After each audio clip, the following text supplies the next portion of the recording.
घर की नई नवेली इकलौती बहू एक प्राइवेट बैंक में बड़े ओहदे पर थी। उसकी सास तकरीबन 1 साल पहले ही गुजर चुकी थी। घर में बुजुर्ग ससुर और उसके पति के अलावा कोई न था। पति का अपना कारोबार था। पिछले कुछ दिनों से बहू के साथ एक विचित्र बात होती। बहू जब जल्दी जल्दी घर का काम निपटाकर ऑफिस के लिए निकलती, ठीक उसी वक्त ससुर उसे आवाज देते और कहते, बहू मेरा चश्मा साफ कर, मुझे देती जा। लगातार ऑफिस के लिए निकलते समय बहू के साथ यही होता। काम के दबाव और देर होने के कारण कभी कभी बहू मन ही मन झल्ला जाती, लेकिन फिर भी अपने ससुर को कुछ बोल नहीं पाती। जब बहू अपने ससुर के इस आदत से पूरी तरह ऊब गई तो उसने पूरे माजरे को अपने पति के साथ साझा किया। पति को भी अपने पिता के इस व्यवहार पर बड़ा ताज्जुब हुआ, लेकिन उसने अपने पिता से कुछ नहीं कहा। पति ने अपनी पत्नी को सलाह दी कि तुम सुबह उठने के साथ ही पिताजी का चश्मा साफ करके उनके कमरे में रख दिया करो, फिर ये झमेला समाप्त हो जाएगा। अगले दिन बहू ने ऐसा ही किया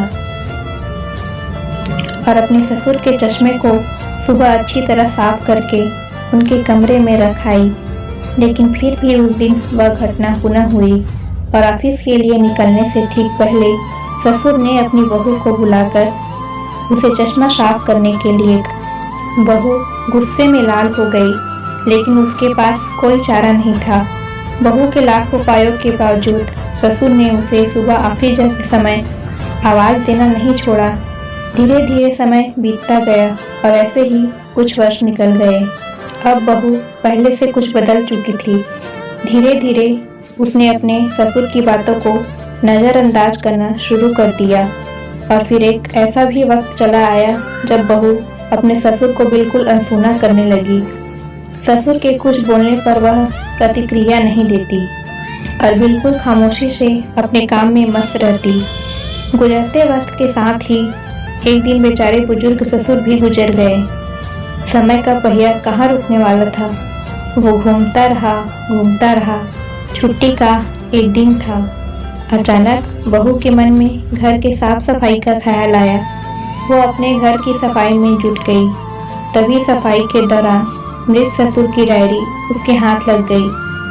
बहू ने जब अपने ससुर की डायरी को पलटना शुरू किया तो उसके एक पन्ने पर लिखा था, दिनांक 24/8/2009।